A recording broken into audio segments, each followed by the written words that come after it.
What's up, guys? Neil Orfield here to talk a little Sorare NBA. We've got a new contest starting tonight, the Monday through Thursday contest. So I want to talk about that contest and how I'm going to use the stochastic projections to make a lineup for that contest. Stochastic is excited to be an authorized partner of Sorare and one of the first places you will find a bonus offer for Sorare NBA. Sign up for a new Sorare NBA account using our link and you'll get one free limited card after completing your first 5 card purchases on the primary market. Limited cards are typically purchased in the marketplace or won as rewards for high placement in tournaments and help unlock the ability to participate in different tournaments. Getting a free limited card is a massive perk for signing up. The limited cards are one of 5,000 and tracked on the Ethereum blockchain, so you'll always know exactly how many cards are in circulation. In addition to getting a free limited card by signing up through Stochastic, you can also find great Sorare projections at Stochastic, which is what I'm going to be talking about here, how I'm going to use those projections in creating my lineup for this week. I also, before we get into this week's projections and how I'm going to be using them, I want to take a look at. I've only made one lineup so far, and I used our Stochastic projections for the Friday through Sunday contest. I believe this is the first contest we had Sorare projections available. So this is the lineup that I made in the limited champion contest. As you can see, I finished 526 out of 8,600 in that contest. So finished fairly well. Obviously not, quite as high as I wanted to finish. I got a little bit underwhelming performances from Nasir Little and Pascal Siakam.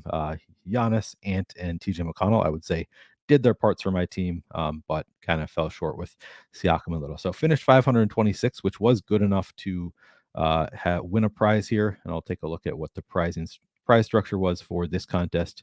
So obviously at the top you win a tier 1 rare card. That's would be a pretty great prize. But I was all the way down here, 526, just barely missed this tier to win the tier 3 limited card. I won a tier 4 limited card, but there's still, I think, some value.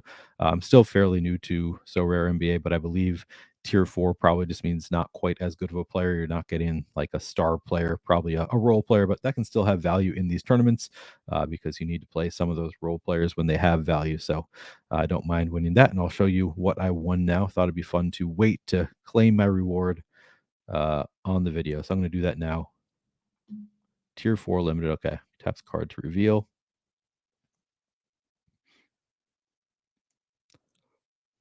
Okay, Drew Eubanks. He would add some value. I believe Saturday night he came in. He was a starter for the Blazers. So you might be able to find some value in Drew Eubanks in some spot starts. Would have been cool to win a rare. I don't have any rare cards yet. I think for now I'm only going to be playing these limited contests, and then I'll start playing rare once I have, if I ever do win a rare card in a contest, which I'm obviously hoping to do. So kind of fun. Uh, Tier 4, don't know really what to expect, but Drew Eubanks seems like a solid reward there. All right, so if you've hopefully watched a few Sorare videos at this point, you kind of know how it works. But real quick, you get to build a lineup of 5 players in these contests, at least in the one that I'm playing, the limited champion. You build a roster of 5 players. One of those players is going to be in your MVP spot, and that will be they'll put in automatically the player with the highest last 10 game average into your MVP spot, and then that player does not count against your cap in terms of points for players. You generally have to create a roster of players using under 110 to 120 points, and those points are based on this last 10 average score. So Sorare, you can find those numbers on the player cards. It'll show you the player's last 10 game average, and that's essentially the salary cap that is used. You have to create a roster under 110 to 120 points. So as you can see here, like Nikola Jokic, going to count 55 points against that cap. However, as I said, the MVP spot does not count against your cap. So typically, these players are not going to count against your cap because they're going to be in that MVP spot. And then the other 4, you have to keep under 110 to 120 points, which again is based on this last 10 average, which you can find on the card.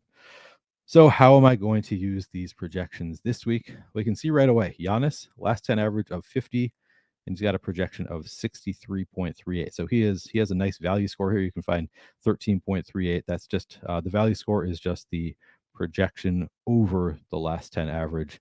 Giannis looking like one of our better bets on the board. I already purchased Giannis card, so pretty easy to throw him in there. And then, of course, he's also got 2 games on this slate, which I guess that's on the lower end. So maybe not as okay. Here's the Celtics only have 1 game. Maybe there are a few teams with 1 game. Looks like most teams have 2 games in this Monday through Thursday contest, and then there are a few here with 3.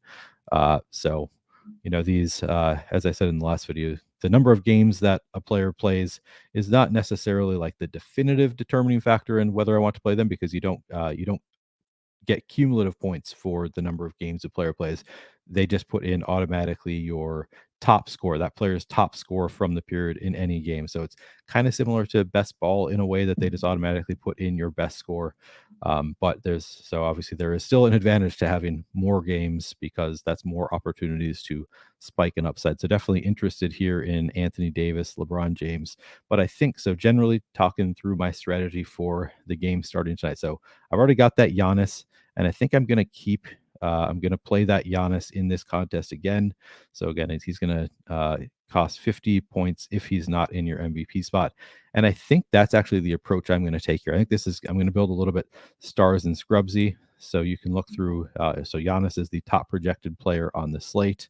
And then you've got Jokic, Kyrie, Doncic, 80 and LeBron, all pretty close behind. And then, I mean, we've got a spectrum of players projected for more than 50 here. I think the way I'm going to play it, so just looking at the last 10 hours, I can play, Jokic, Kyrie, AD, LeBron James, and put them in the MVP spot and still get Giannis at a relative discount relative to his projection. So I think that's how I'm going to approach it. I think I'm leaning towards actually LeBron here, just because of the 3 games. Now, LeBron probably not going to play, maybe not going to play all 3 games.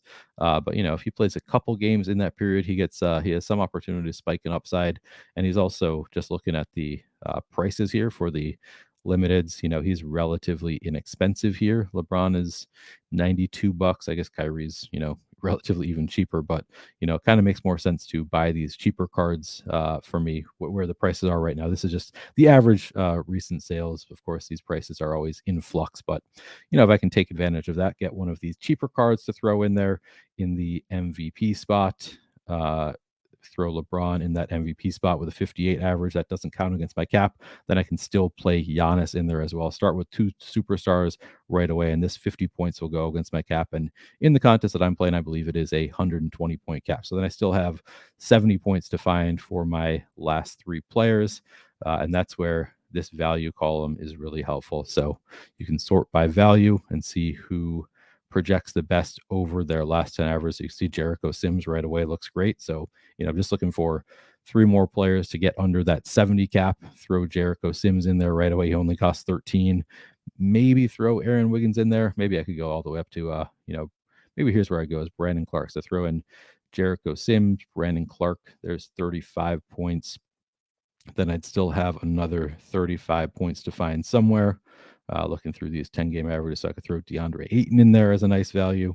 I'll have to play around with a little bit, but in general, I think that is going to be my strategy for this Monday through Thursday slate, is just to find a couple of these top projected players, again, because Giannis is just such a great value with a last 10 average of 50. Throw him in there along with somebody who's projects really well and has a higher last 10 average. So then Giannis will count against that cap, but he's going to be a nice value there with 2 games on the slate. And I think it would be LeBron for me, just because he has 3 games, probably going to play at least 2 of those games, have a real chance to spike an upside. So maybe I'll throw Giannis, LeBron, and then find a couple of cheaper players, maybe a Jericho Sims or Aaron Wiggins. But then even like Brandon Clark looks like a pretty great value. So we've got some opportunities here to find some value on this slate. And now, I've already got it's nice having that Giannis now. I don't have to pay for a new card there to get another superstar in there. So I think that's going to be my approach. Giannis, LeBron, find 3 relatively good value plays to throw in there. Nice stars and scrub slate. We'll see how that does this week. So that's going to be my approach. Hope you can find some success on this slate as well using these stochastic projections.